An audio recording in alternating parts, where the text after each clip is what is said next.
Sebelum kita mulai pembahasannya, kita tonton dulu video berikut.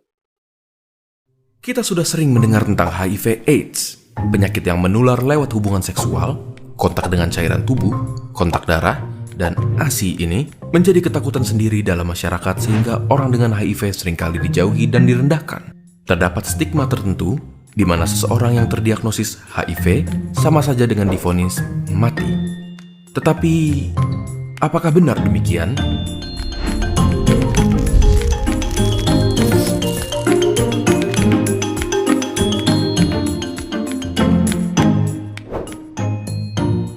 HIV bekerja dengan melemahkan sistem kekebalan tubuh.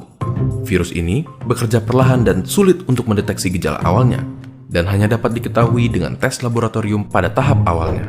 Semula, gejala yang hanya berupa demam, keringat malam, sariawan, dan dapat dibilang seperti gejala flu, merupakan fase pertama dari infeksi HIV. Pada fase kedua, virus berkembang biak secara perlahan tanpa memberikan gejala sama sekali.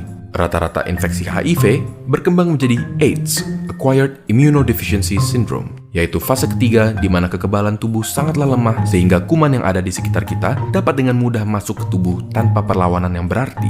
AIDS rata-rata terjadi setelah 10 tahun terinfeksi HIV. Lalu, apa yang bisa kita lakukan untuk mengatasinya?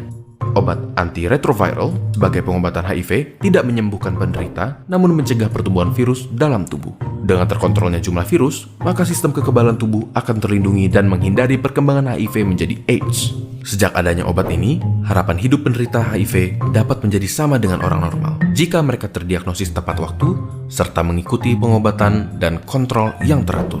Salah satu contoh pasien HIV yang terkenal adalah Magic Johnson, pemain basket asal Amerika Serikat. Dia mengaku terjangkit HIV pada tahun 1991. 27 tahun berlalu sampai sekarang, ia masih giat menjadi aktivis HIV dan apakah kalian tahu? Dia tidak mempunyai keluhan medis. Mengapa bisa? Dia mengkonsumsi obatnya secara teratur. Sebagai tambahan, pasangan yang positif HIV tidak langsung ditakdirkan untuk mempunyai anak dengan HIV juga.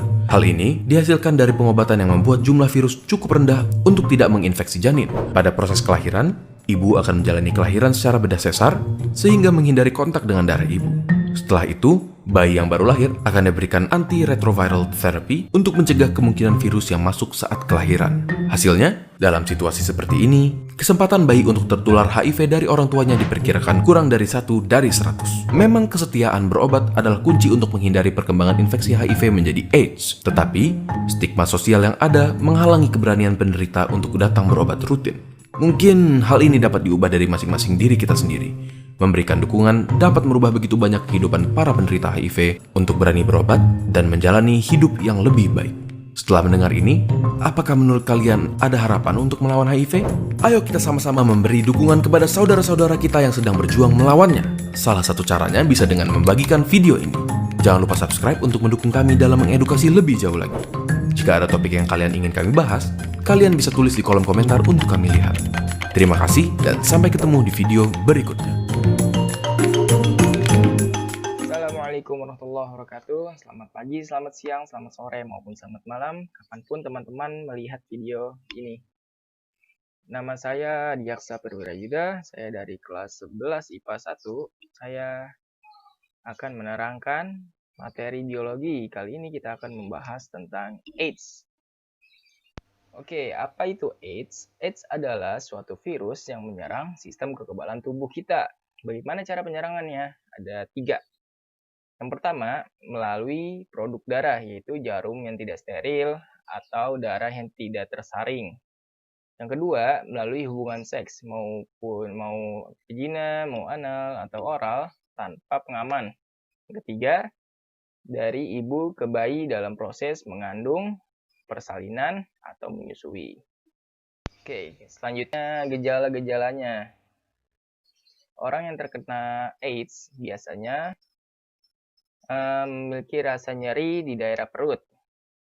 Lalu saat menelan, batuk kering, kelelahan, keringat pada malam hari, demam, kehilangan selera makan, diare terus berkelanjutan, tenggorokan merasa sulit menelan atau pegal, lalu keadaan mulut, lidahnya putih atau ulkus. Oke, selanjutnya pencegahan terkena AIDS. Yang pertama itu gunakan alat pengaman ketika berhubungan seks. Lalu yang kedua, jangan gonta-ganti pasangan. Yang ketiga, diskusi dengan dokter, misalkan ada gejala dari yang saya sebutkan tadi.